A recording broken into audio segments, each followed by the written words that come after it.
Private prison profits are surging as the Trump administration ramps up immigration enforcement, aiming to deport 1 million people this year.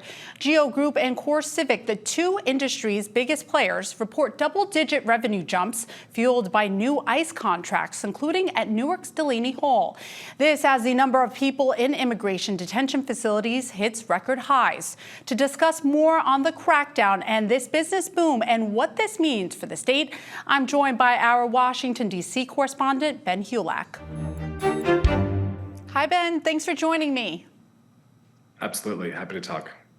Ben, these detention centers have long been a flashpoint in cities like Newark over immigration policies, but now financial analysts are calling them a fantastic growth opportunity. How big are the potential profits? Well, really, it's massive, I would say. I talked with a lawyer yesterday who's watched immigration detention policy and politics play out in New Jersey for years now. And in her eyes, this is maybe not a once in a lifetime, but certainly this is an unprecedented moment. And at the back of the industry is $170 billion worth of funding that Congress has just approved for new ICE detention facilities, recruitment, and that is buoying this whole massive wave for the private prison industry in New Jersey and beyond. To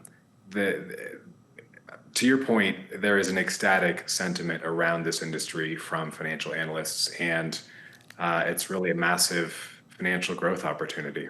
I mean, how lucrative are these contracts, Ben? It's a bit hard to tell contract to contract, but they're really I think the key thing to understand here is that the industry is heavily reliant on government contracts. So for Delaney Hall, for example, that's the Newark site, one of the two ICE detention facilities in New Jersey. That is a $60 million profit likely in the first year. And the overall contract goes out 15 years. It's $1.2 billion. So we're talking that's B money, not million with an M. It's just massive. And this industry, of course, has been around for years under the Obama administration. The Obama administration deported, I think, 400,000 undocumented people. This second Trump administration is, of course, targeting 1 million in the first year. Mm-hmm. So to meet that target, there is massive money behind it, and it is a industry that's really just thrilled with what's going on now. Well, Ben, we saw new data out from ICE this week showing that the majority of detainees in New Jersey are listed as non-criminal, including nearly 90% of those at Delaney Hall. So how does that fit in here with the Trump administration's goals? Right. I'm thinking of a quote. Tom Homan, who is known as the border czar for the administration, said back in January. He said that people will be collateral damage. There will be collateral arrests of people who are effectively innocent because in his eyes, this is just a price worth paying. So this bears out. This is a broad national pattern. And actually, before we started talking, I looked up some research from the TRAC group out of Syracuse University. This is a group that sifts through public data, files open records requests, and collates all sorts of numbers. As of late July, 71% of all people detained by ICE nationwide do not have a criminal record. And beyond that, if they do have a criminal record, there's another portion. It is a mild offense, something like a traffic ticket or a misdemeanor. These are not, yes, that's a trend in New Jersey, but this is playing out nationwide.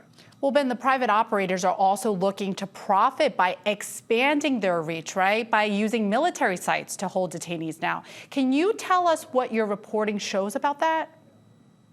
Yeah, so I've been asking around and doing a little digging about the potential use of Joint Base McGuire-Dix Lakehurst down in South Jersey as a site. GEO Group is one of the companies I've been covering along with many of the reporters, and then the other operator is CoreCivic. Those are the two large private prison industry giants, really.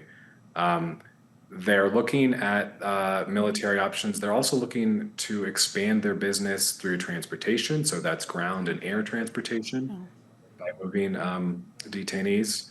And then there's another growth opportunity in their eyes here, which is tracking people who are not held within brick and mortar walls in places like Delaney Hall or the Elizabeth Detention Center, but tracking people with GPS monitors. Wow. That's another huge lucrative opportunity for them here. And the money flowing, I just can't underscore this enough. The 170 billion is a one-time chunk of money on top of regular congressional appropriations. So this is a huge windfall already for the these industry groups, I should say. And this money from the federal government hasn't really started to flow yet. So they're at the top of this crest and You know thrilled what? for the ride. That's a great point, Ben, because we know that there has been pushback, right? So will the pushback, really quick, will the pushback from those against the expansion of these detention centers impact their growth in the future? It certainly could, and certain states have, like New Jersey, taken legislative steps to block the expansion of ICE detention facilities. Of course, the Third Circuit recently, maybe 3-4 weeks ago, struck down that state policy that will allow the expansion of detention facilities. But really, the lucrative opportunities here are not in the Northeast. They are in Texas, Louisiana, much of the South, where the state legislatures are friendlier and it's often easier to hide folks away out of sight from big cities. Of course, this place called Alligator Alcatraz in Florida has gotten a ton of attention. There's also a site in Indiana that the administration is sort of darkly calling the Speedway Slammer.